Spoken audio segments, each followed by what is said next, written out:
السلام علیکم۔ میں بغیر کوئی تمہید باندھے اپنا اور آپ کا وقت ضائع کیے بغیر اپنے مدعے پر آتا ہوں۔ میں نے اکثر لوگوں کے گاڑیوں کے پیچھے لکھا دیکھا ہے، میرا سونا شہر فلاں، میرا سونا شہر فلاں، مگر آج تک میں یہ دیکھنے سے ناگزیر ہوں کہ کسی نے یہ بھی لکھا ہو میرا سونا شہر بدلہ سنت، کیونکہ میرے سونے شہر میں کوئی چیز تو خوبصورت ہے نہیں، مگر یہاں کے کھڈے بہت خوبصورت ہیں۔ اگر ہم ان کھڈوں کی تصاویر لے کر کسی عجائب گھر میں بیچیں تو پاکستان بہت زیادہ زر مبادلہ سے مستفید ہو سکتا ہے۔ میں یہ کہنا توہین سمجھتا ہوں کہ ہمارے حلقہ میں کوئی اچھا رکن اسمبلی نہیں آیا، کیونکہ ہمارے حلقے میں ایسی ہستیوں نے جنم لیا جن کا نام ہر خاص و عام کی زبان پر رہتا ہے۔ ان میں ہمارے موجودہ ایم این اے اور سیکرٹری فائنانس جناب مخدوم زین حسین قریشی صاحب، اور ان سے بھی بڑی ہستی جناب مخدوم شاہ محمود قریشی صاحب، جو کہ ہمارے فارن منسٹر ہیں۔ وہ 35 سال سے ہمارے ہی حلقے میں وقتاً فوقتاً الیکشن جیتتے آئے ہیں، مگر ان 35 سال میں انہوں نے جاگیردارانہ نظام قائم کرنے کے علاوہ اور کوئی ایسا کام نہیں کیا کہ جس سے ہم کہہ سکیں کہ اگلی بار بھی تسی۔ لیکن پھر بھی ہماری نادان اور بھولی بھالی عوام ان کے ہاتھ اپنی ووٹوں کی پرچی تھما دیتی ہے، اور یہ وہ ووٹ لے کر اسلام آباد پارلیمنٹ ہاؤس میں ایئر کنڈیشن روم میں آرام فرماتے ہیں۔ اکثر ہم نے مخدوم شاہ محمود قریشی صاحب کو مرحوموں کی دعائیں مغفرت اور اکثر اوقات لوگوں کے رزق میں برکت ڈالنے کی دعائیں مانگتے ہوئے دیکھا ہے۔ اور پھر دوسری طرف میرے مائنڈ میں یہ خیال پیدا ہوتا ہے کہ جس شخص کو دوسرے لوگوں سے اپنی مغفرت کی دعا منگوانی چاہیے، کیا وہ آپ کے مرحومین کی مغفرت کی دعا مانگ سکتا ہے؟ یا وہ شخص جس نے دوسرے لوگوں کے رزق پر ڈاکہ مارا ہوا ہو؟ اس میں کوئی شک نہیں کہ رزق دینے والا اللہ تعالیٰ ہے، لیکن اس کا وسیلہ انسان خود ڈھونڈتا ہے۔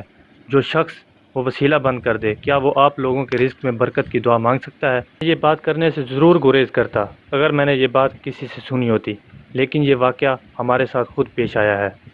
یہ واقعہ آج سے 1.5 سال قبل کا ہے، جب ہم نے ان کو الیکشن میں سپورٹ کرنے کا مکمل بائیکاٹ کر دیا۔ پھر انہوں نے اپنے حلقہ میں ظلم کا پہاڑ توڑ دیا۔ جن کو ہم قوم کا رکھوالا سمجھتے تھے وہی قوم کو لوٹنے لگے۔ پھر تو انہوں نے ظلم کی انتہا کر دی اور یزیدیت کے پرستار ہو گئے۔ ان صاحبان کو ہم نے یہ سوچ کر ووٹ دیے تھے اور چنا تھا کہ وہ عوام کو ریلیف فراہم کریں گے، وہی لوگوں کا سکھ چین اور روزی چھیننے میں شامل ہو گئے۔ 70 خاندان کی روزی روٹی چھیننے میں وہ لوگ شامل جو کہ روزی روٹی دینے کے پابند تھے۔ ہمارے عزت مآب وزیر خارجہ مخدوم شاہ محمود قریشی صاحب، جن کا نام ہم بڑے فخر سے لے کر کہتے تھے کہ جناب ہمارے جنوبی پنجاب کا اہم رکن ہے، ان کے بھائی جناب مخدوم مرید حسین قریشی صاحب، انہوں نے غریب کسانوں کی روزی روٹی برباد کرنے میں کوئی کسر نہیں چھوڑی۔ ملتان ہمارے مخدوم صاحبان نے اپنے علاقہ میں جاگیردارانہ نظام قائم کیا ہوا ہے۔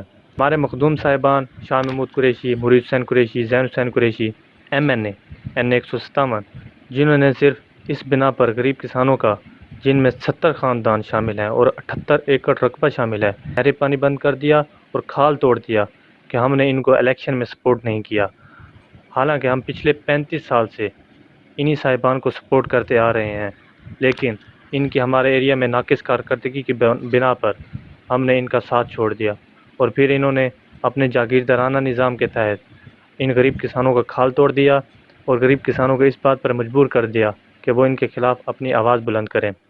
غریب کسان اس وقت اتنے تنگ ہیں کہ ان کو اپنی فصلوں میں پانی لگانے کے لیے ٹیوب ویل چلوانی پڑتی ہے، اور اس ٹیوب ویل کا ہر بار جو خرچہ آتا ہے اس خرچے کی مقدار 16,000 سے لے کر 30,000 کے درمیان ہے۔ اور پھر تو ان مخدوم صاحبان نے اپنے ظلم کی انتہا کر دی۔ قبرستان جانے کا راستہ انہوں نے ختم کر دیا، وہ سڑک توڑ دی انہوں نے، جو راستہ قبرستان کی طرف جاتا تھا وہ سڑک انہوں نے توڑ دی۔